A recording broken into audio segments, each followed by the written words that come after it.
Davis, as always, I'm Brandon Gaudin. Charles, you talk about storylines in this one. I think it begins and ends with our two quarterbacks, certainly two of the best in the business. And nowadays, I don't think you can get by for long periods of time without a top-flight quarterback. The way the game is played, with all the responsibility he has and how the game flows through him, if he's not on the top of his game, your team's not going to benefit at all. Here's the punter now, Pat McAfee, to get this one started. And off we go from Seattle. This taken in at the goal line. And good coverage there on special teams as they'll get him down shy of the 20. The Jaguars take over first and 10 at their own 19-yard line.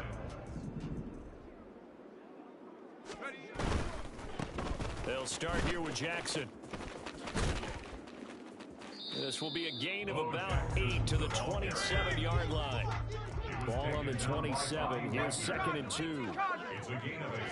Brings up 2nd and 2. And that one's going to be off target and incomplete. That time he took a little bit of a shot off the run-pass option. Well, you know what he's trying to do? He's trying to draw the defenders closer to the line of scrimmage with the fake inside. When he stepped back, he thought he might have had that. Instead, they played it awfully well. Incomplete pass downfield. An early test. 2 plays in. This is 3rd and 2. Trubisky now off the bootleg. Sliding out of the pocket. Able to find the open man. That's complete. And he'll take this to the other side of midfield before going out of bounds. That one good for 24 yards. So from Philadelphia territory now, here's a 1st and 10 at the 49-yard line. Here's Trubisky. They set up the screen to Bo. And he is going to lose yardage here. A loss of a yard. From midfield now, here's Trubisky. At the 50-yard line. And this throw incomplete. Now the defender all over him that time, but it's going to lead to 3rd down. My first thought is surprise because that's one of the better tight ends around, and I've seen him pull in balls like this before. But how about a little credit to the defense forcing that incompletion? Looking to throw again, Trubisky. Looking for his tight end read, and it's intercepted. Picked up by Jesse Bates. And the Eagles are going to take possession of the football as they force the turnover on the opening drive.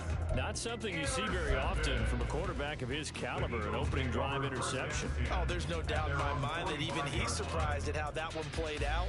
But we know this guy is not going to stop him from continuing to fire as this game goes along. Probably give a little nod of respect across the field for that one and let him know he'll be back the very next series. They've got good starting field position as they come up here 1st and 10 at the 45. Cunningham. It's a short one here, complete to his tight end.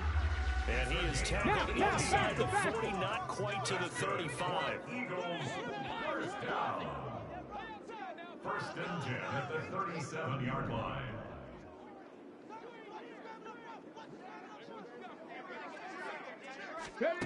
Now a 1st down throw, Cunningham. That is complete. It's Eric Dickerson. And this will go as a gain of 7 as he gets it to the 30-yard line. Just about every quarterback is trained to really look downfield first before you come back and make a nice, safe throw. And in this case, that's exactly what he did. Found his running back, let him create some space, and it turned out to be a nice play for the offense. Ready up. 2nd down and 3.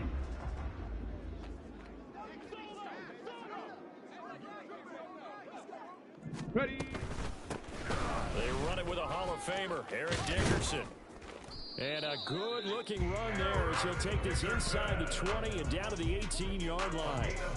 12 yards is the pickup. Good for an Eagle 1st down. Well, CD a lot of times like to separate speed and quickness, and they've got a back that's both. We know that he's fast in the open field, but man, his first step is so quick, too. It is something, isn't it? Because you think of that type of speed getting to the perimeter and turning upfield, but also when you run those inside runs, he can get into the secondary so fast, the linebackers don't have a chance to react.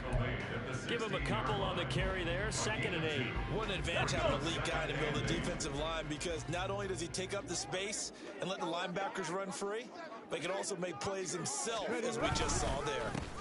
Inside give to Dickerson. And all the way down inside the 5 to the 4. A solid pickup of 12 yards, and now they're knocking on the door. You were telling me this yesterday. That's exactly what they want to do on the opening drive, establish the ground game. Yeah, remember our conversation? We were talking about what one of the GMs in the league has told me repeatedly. It's a big man's game, and it's not necessarily size. He's talking about playing some big boy football. Line up, get leverage, knock people back, and establish the run early. It's pretty early in the game, but they've already tried to establish him not just as a runner, but as a receiver as well. Didn't happen there, but I wouldn't be surprised at all to see them try again shortly. Hey, check that. Dickerson trying the right side, and he'll be stopped about a yard shy of the goal line after a pickup of about 3. And Brad, they went to a nickel defense, and that's a surprise this close to the goal line. Because ordinarily you use the back end of the end zone, the sidelines as extra defenders, and you want bigger people on the field to try to help against the run. And that one going nowhere from the start as he's met in the backfield and goes backwards. He lost 2, and it brings up 4. An interesting